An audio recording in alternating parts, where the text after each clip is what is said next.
샬롬, 안녕하세요. 오늘은 로마서 5장입니다. 4장까지 내용 잘 기억하세요. 꼭 읽으시기를 바랍니다. 듣지만 마시고요. 부탁드립니다. 4장까지 내용은 우리 모든 인류는 죄인이지요. 또 죄인이기 때문에 믿음으로 의롭다함을 받아서 우리가 구원받을 수 있었죠. 우리가 과연 어떻게 하나님의 자녀가 되었는지가 4장까지 내용이었어요.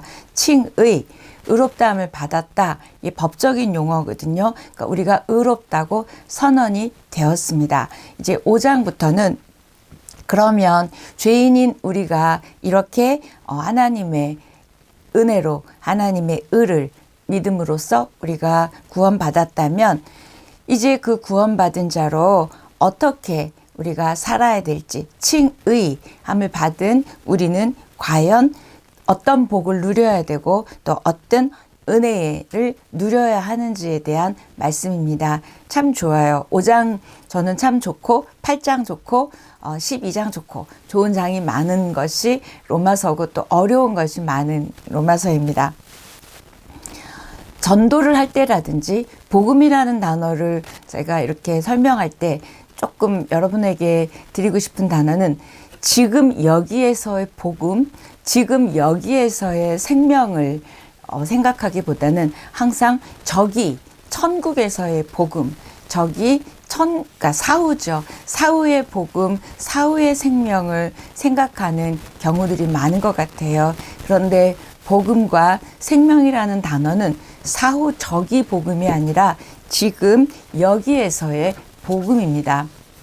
그 복음을 우리가 깨닫고 복음을 사는 거죠. 그래서 저와 여러분의 복음이 지금 여기에서의 복음이고요. 그 내용이 바로 5장입니다. 지금 여기에서 우리가 칭의를 받고 그다음에 하나님의 자녀가 됐고 구원을 받은 자는 그럼 여기에서 무엇을 누리고 또 여기서 어떻게 살아야 될지에 대한 말씀이죠. 근데 우리는 내 머리에 있거나 우리의 인식으로 복음이나 생명이나 천국이 있다는 거죠. 그래서 실제 삶에서는 의롭게 된 자로서의 어떤 그 믿음의 힘 있는 삶이 나타나지 않고 기쁨의 삶이 나타나지 않는다는 게 우리 신앙의 문제인 것 같습니다. 그래서 신분적으로는 칭의를 받았는데 삶적으로는 여전히 죄인된 삶으로 산다는 거죠. 하루아침에 왕궁에 들어갔는데 아직도 여전히 거지로 있는 그런 모습인 우리들인 것 같아요. 그래서 우리의 믿음이, 복음이, 생명이 이론이나 관념으로 머물러 있지 않고 믿음은 삶입니다. 제가 늘 잘 부르짖는 말인데요. 그 믿음이 저와 여러분의 삶 가운데 나타나고 능력이 되고 기쁨이 되고 행복이 되기를 축복합니다. 1절입니다. 그러므로 우리가 믿음으로 의롭다 하심을 받았으니 우리 주 예수 그리스도로 말미암아 하나님과 화평을 누리자. 우리가 이제 칭의받은 자로서 믿음으로 의롭다함을 받았으니까 이제는 화평을 누리자래요. 이때 화평을 누리자라는 말은 결국 화평하지 않았다는 거죠. 그전에는 화평하지 않았어요. 왜요? 우리가 죄인이기 때문에 하나님과 관계가 없었고 하나님과 멀었습니다. 그래서 하나님을 떠나서 하나님 없이 살았죠. 그런데 이제 의인이 됐고 예수 그리스도로 인하여 구원을 받은 우리들은 하나님과 화평하게 됐어요. 이 화평하게 됐다는 건 드디어 관계가 회복이 되었고 하나님의 자녀가 되었다는 거죠. 그 표현을 히브리서 10장 19절 20절은 이렇게 말합니다. 예수의 죽음으로 우리가 하나님께 나아가는 길이 열렸고 하나님과 화평케 됐다라고 얘기합니다. 저와 여러분은 하나님과 화평을 누리고 있으세요? 하나님과 사이 좋으세요? 아니면 여전히 이렇게 어렵고 멀고 그렇습니까? 에베소서 2장 13절 14절에는 이렇게 얘기합니다. 예수 그리스도께서 우리의 화평이라고 하셨어요. 그리고 하나님과 우리 사이에 막힌담을 허시고 십자가로 하나님과 우리를 화목하게 해주셨다는 말을 화평이고 막힌담이 흘렸다고, 이게 바로 지금 1절에 있는 하나님과 화평하게 됐으니까 이제 그 화평을 누리자. 누리자라는 건 뭐죠? enjoy. 그러니까 다시 말하면 우리가 누릴 때만이 내 것이 되거든요. 그러니까 하나님과 이렇게 화평, 관계 회복이 된 것을 그 놀라운 풍성한 은혜를 누려라 얘기하고 있습니다. 그다음에 2절도 보면 1절, 2절에도 보면 쭉 나오는 단어가 화평, 은혜, 그 영광 이 세 단어예요. 이 1절, 2절에 있는 화평, 은혜, 영광에 밑줄을 그으세요. 거기다 우리의 삶의 자리를 집어넣는다면 화평의 자리, 은혜의 자리, 영광의 자리가 됐어요. 뭐 때문에? 칭의. 예수 그리스도의 그 십자가의 은혜 때문에 우리가 화평의 자리, 은혜의 자리, 영광의 자리에 있게 된 우리들입니다. 화평의 자리는 뭐죠? 진노의 심판에 있었던 우리들이 이젠 하나님과 화평케 됨으로 말미암아 하나님과 교제할 수 있게 되었고 하나님께 나갈 수 있게 되었습니다. 하나님의 자녀가 되었죠. 그다음에 은혜의 자리는 하나님과 화평으로 인해서 우리는 그 하나님의 놀라운 무한한 사랑, 자비, 긍휼, 그 놀라운 하나님의 성품들과 축복들을 받을 수 있는 그 은혜의 자리가 바로 저 여러분의 삶의 자리입니다. 그다음에 영광의 자리. 영광의 자리는 이 영광의 자리를 어떻게 표현하냐면 영광을 바라고 즐거워하라 이렇게 얘기합니다. 이 하나님이 영광은 우리이기도 하거든요. 하나님의 자녀가 하나님의 영광인데 우리를 향한 하나님의 각 개인을 향한 목적과 또 삶의 내용들이 있잖아요. 그걸 통해서 하나님의 영광을 받으실 것을 우리가 믿고 바라는 이런 영광의 자리. 또 다른 표현의 영광의 자리는 그분의 임재와 또 그분의 동행하심을 함께 갈 수 있는 것이 바로 영광의 자리입니다. 저 여러분이 하나님의 성품과 하나님의 능력 때문에 반드시 우리의 삶을 통하여 영광을 받으실 것이고 또 우리가 그 하나님의 임재 가운데 살아가는 영광의 자리가 우리의 삶이라고 지금 1절, 2절에서 나온 그 놀라운 자리요. 은혜의 자리, 화평의 자리, 영광의 자리가 저 여러분의 칭의를 받은 우리들이 누려야 될 삶의 내용입니다. 이 놀라운 특권, 이 놀라운 축복을 망각하는 그리스도인은 죽으면 천국 간다. 죽으면 영원히 산다. 복음은 전도할 때 필요한 거다가 아니라 망각하지 않는 그리스도인은 아마 그 특권을 사용하고 특권을 누리고 그런 행복한 또 하나님의 자녀로 살아갈 줄 믿습니다. 3, 4, 5절입니다. 다만 이뿐 아니라 우리가 환난 중에도 즐거워하나니 이는 환난은 인내를, 인내는 연단을, 연단은 소망을 이루는 줄 알미로다. 소망이 우리를 부끄럽게 하지 아니함은 우리에게 주신 성령으로 말미암아 하나님의 사랑이 우리 마음에 부은 바 됨이니. 우리는 분명히 칭의 되었고 구원받은 자입니다. 그렇다고 우리에게 삶에 구원 받았다고 해서 고난이나 환난이 제외된 건 아니에요. 우리도 여전히 고난도 있고 환난도 있습니다. 그래서 삶에서 만나는 이런 고난 환난을 뭐라고 표현하냐면 즐거워하래요. 근데 이 즐거워라는 그 헬라어 원래 뜻은 뭐냐면 자랑하래요. 여러분의 환난을, 고난을 자랑하라고 이야기합니다. 어떻게 그걸 자랑해?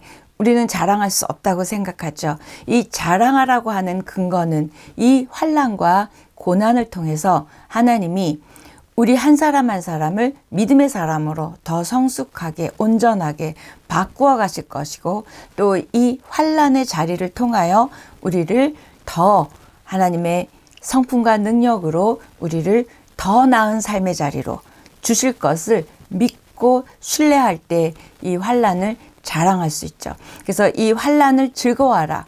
환난을 자랑하라. 우리가 이 환난을 통해서 일해 주실, 역사하실 그 하나님을 믿고 환난 중에도 우울하고 무섭고 두려워하는 것이 아니라 우리는 환난 중에도 끄떡하지 않는 도리어 즐거워하고 자랑할 수 있는 이 환난 너머를 믿음으로 바라볼 수 있기를 지금 이 칭의 받은 사람은 그래야 된다고 말씀하고 있습니다. 환난 자랑할 수 있으세요? 저와 여러분이 이 고난을 통하여 환난을 통하여 역사하실 하나님을 바라보고 적어도 우리는 자랑하고 또 기뻐할 수 없다면 적어도 두려워하지 않는 우리였으면 좋겠습니다. 제가 이렇게 보면 환난일 때가 우리가 믿음이 어땠는지 알 수 있고 또 어려움일 때 정말 내 인생에서 중요한 게 무엇인지를 알 수 있습니다. 그래서 그렇게 내 영혼의 현주소, 믿음의 현주소를 환난을 통해서 알게 되면 분명 은혜이고 축복이 되는 귀한 시간이 될 줄 믿습니다. 전능하신 하나님, 우리를 구원해 주신 그 하나님이 우리의 아버지가 되셨죠. 화평케 됐으니까 이 아버지가 되셨기 때문에 우리는 승리가 이미 보장되었고 아무리 과정이 어렵고 힘들어도 낙심, 절망하지 않아야 될 이유는 즐거워하고 그 다음에 자랑해야 될 이유는 그 하나님이 바로 우리의 아버지시기 때문입니다. 즐거워하라, 자랑하라고 하신 분이 책임지시겠죠.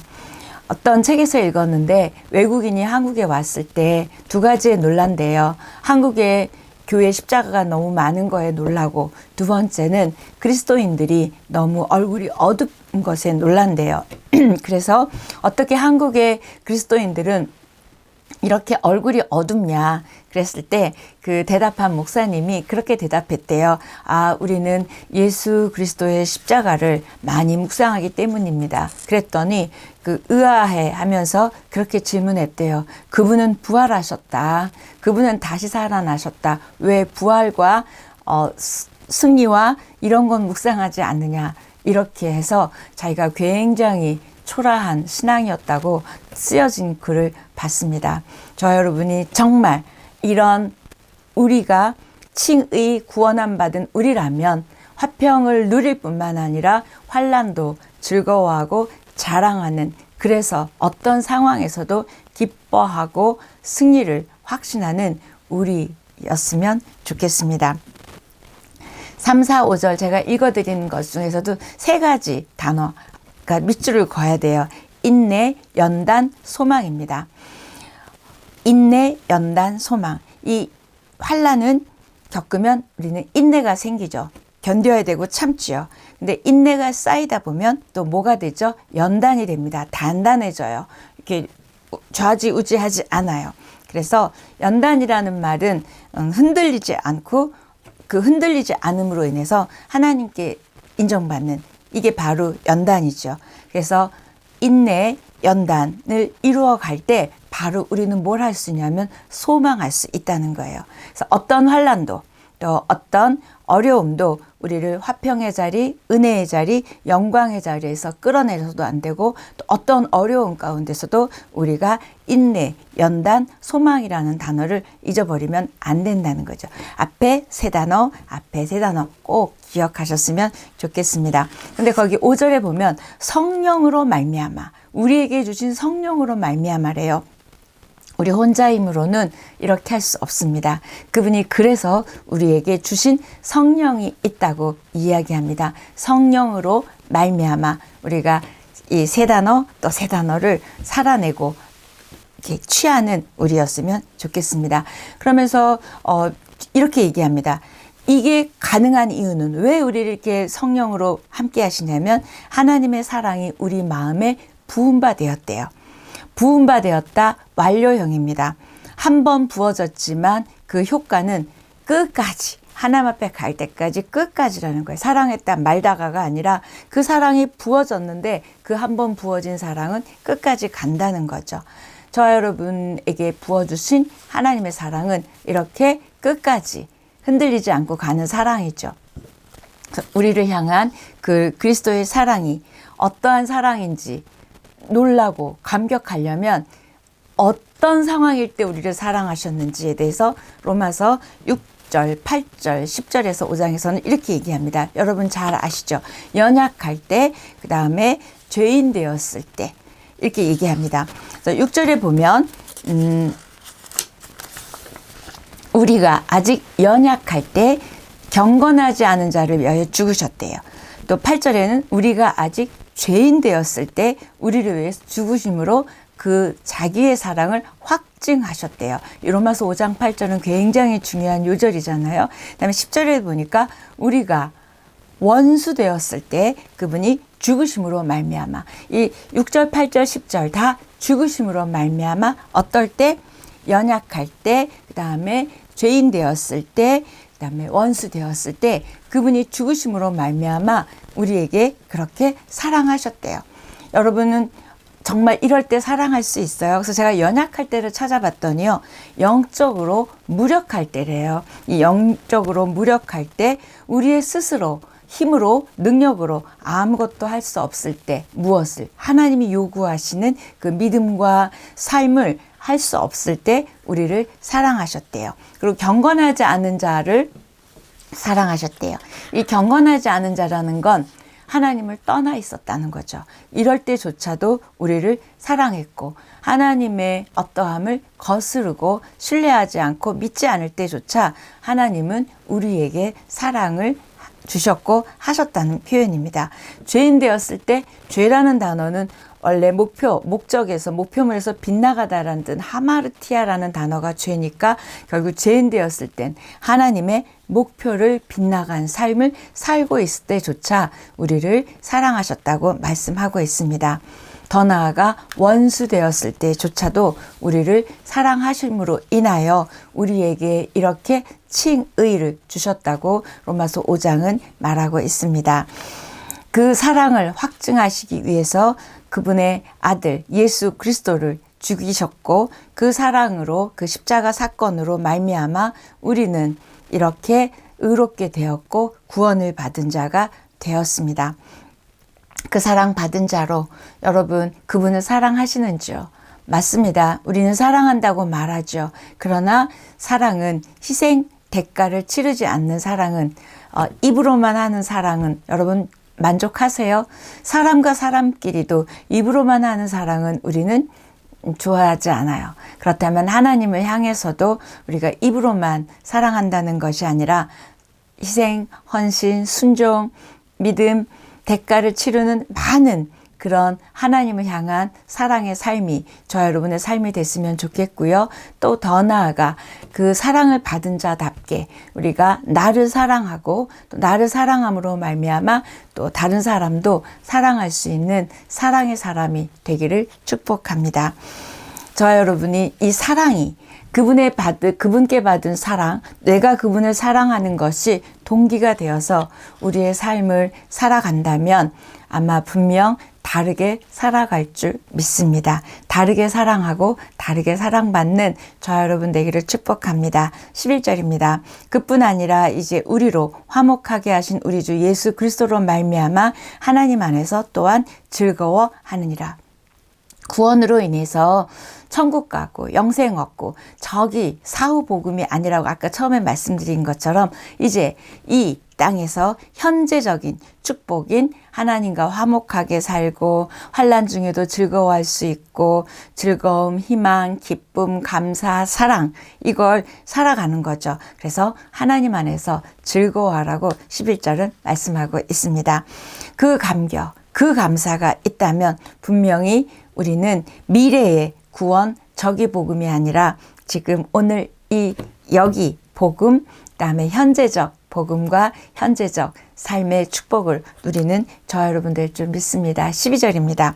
그러므로 한 사람으로 말미암아 죄가 세상에 들어오고 죄로 말미암아 사망이 들어왔나니 이와 같이 모든 사람이 죄를 지었으므로 사망이 모든 사람에게 이르렀느니라. 이 12절 이유는 한 사람이라는 단어가 여러 번 나와요. 한번 읽으실 때 한 사람의 밑줄을 그으십시오. 이게 뭐냐면 대표성의 원리인데요. 아담이 죄를 지었는데 내가 왜 죄인이 돼? 내가 아담하고 무슨 상관이야? 내가 그 자리에 있었어? 내가 먹기를 했어? 이런 말씀들 많이 하시거든요. 그런데 이게 대표성의 원리예요. 한 사람 아담으로 말미암아 아담의 후손인 모든 인류가 죄에 들어가게 됐고 그 결과로 사망이 오게 됐습니다. 이건 어떻게 보면 그 후손인 우리 인류들은 억울한 일이 될 수도 있어요. 그러나 피할 수 없는 사실입니다. 그 이유는 한 사람의 행동이 자기 혼자만의, 아담만의 행동이 아니라 인류 전체를 대표하는 행동이었기 때문입니다. 그게 또 다행인 건 우리 모든 사람이 죄가 돼서 억울한 것도 넘어 한 분 예수 그리스도로 인하여 모든 인류가 구원받을 수 있게 된 거죠. 그래서 원죄는 이해하든 이해하지 못하든 우리가 부인할 수 없는 것처럼 하나님은 또 그것을 우리가 어떻게 원죄에 대해서 알기를 원하시냐면 14절입니다. 그러나 아담으로부터 모세까지 아담의 법칙과 같은 죄를 짓지 아니한 자들까지도 짓지 않았잖아요. 사망이 왕노릇하였나니 아담은 오실자의 모형이라.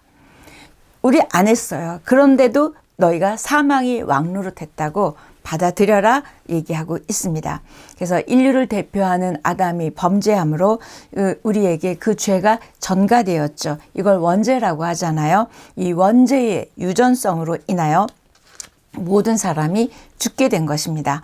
그래서 한 사람으로 인해 죄가 들어왔고 모든 사람이 죄인이 됐고 모든 사람이 죽음에 이르게 됐습니다. 사망이 왕노릇했다 이렇게 표현합니다. 그런데 이런 사망이 왕노릇한 죄와 사망을 해결하기 위해서 하나님께서 새로운 한 사람, 누구죠? 예수 그리스도를 세우셨습니다. 바로 인류를 대표해서 세우신 분이 예수 그리스도십니다. 그래서 한 사람 예수 그리스도의 순종으로 그 죽으심으로 말미암아 저와 여러분은 의인이 되었고 영생을 얻게 되었습니다. 아담을 통한 사망의 다스림이 사망의 왕노릇이 예수 그리스도를 통한 은혜의 다스림, 은혜의 왕노릇으로 변화되었다는 것이 우리가 의롭게 된 근거입니다. 한 사람 아담의 불순종, 또 한 분 예수 그리스도의 순종으로 인하여 이렇게 놀라운 은혜입니다. 한 사람 예수 그리스도면 충분합니다. 그래서 우리는 은혜죠. 19절입니다. 한 사람이 순종하지 아니함으로 많은 사람이 죄인 된 것 같이 한 사람이 순종하심으로 많은 사람이 의인이 되리라. 제가 지금 설명드린 부분이죠. 그래서 예수 그리스도의 순종을 통해서 우리의 죄 대신에 의를 주시게 됐고 사망 대신에 생명을 주셨고 심판 대신에 영원한 생명을 주시고 의인이 됐습니다. 그런 은혜가 저 여러분에게 주어진 거죠. 이처럼 하나님의 은혜는 뭐 보통 은혜가 아니에요. 그래서 바울은 뭐라고 표현하냐면 넘치는 은혜. 이 넘치는 은혜, 압도적인 은혜죠. 이 넘치는 은혜라는 단어가 15절, 17절, 20절 반복적으로 바울은 넘치는 은혜라 그래요. 20절 볼까요? 율법이 들어온 것은 범죄를 더하게 하려 함이라. 그러나 죄가 더한 것에 은혜가 더욱 넘쳤나니. 이 말은 죄가 더한 것에 은혜가 넘쳤다. 이 말은 뭐냐면 아무리 죄가 많아도 은혜가 더 차고 넘치기 때문에 그 은혜로 인해서 못 덮을 죄가 없다는 표현입니다. 죄가 많아요? 아니요. 은혜가 더 많이 부어질 거라는 거죠. 아무리 죄가 깊고 많아도, 부끄러운 과거가 아무리 커도, 또 죄책감이 아무리 커도 하나님의 은혜는 그거보다 더 차고 넘치고 덮고도 남는다는 표현이 죄가 더한 것에 은혜가 넘친다고 말하고 있습니다. 21절 5장 마무리는 이렇게 합니다. 이는 죄가 사망 안에서 왕노릇한 것 같이 은혜도 또한 의로 말미암아 왕노릇하여 우리 주 예수 그리스도로 말미암아 영생에 이르게 하려 함이라. 아멘. 저는 이 마지막 절이 너무 좋은데요. 이제 우리를 다스리는 힘은 죄와 죽음이 아니라 이제는 그리스도의 은혜가 우리를 다스린대요. 너무 좋죠. 사망과 죄가 다스렸던 죄인된 삶이었는데 이제는 예수 그리스도의 은혜가 다스리는 삶이 됐습니다. 죽음이 죄를 통해서 우리를 다스렸던 것처럼 이제는 은혜가 의를 통하여 우리를 다스린다고 21절은 말하고 있습니다. 이 저항할 수 없는 이 넘치는 압도적인 하나님의 은혜가 저와 여러분에게 왕노릇함으로 인하여 사망을 이기는 은혜의 다스림으로 우리가 영생에 이르게 되었습니다. 사망의 지배에서 사랑의 지배로 바뀌었고요. 죄의 다스림에서 이제 은혜의 다스림으로 바뀐 자들이 바로 칭의를 받은 우리들이 받게 된 놀라운 특권과 축복입니다. 그 은혜, 그 축복, 압도적인 넘치는 은혜에 감격하는 저와 여러분의 삶이 되기를 축복합니다. 여기까지 하겠습니다.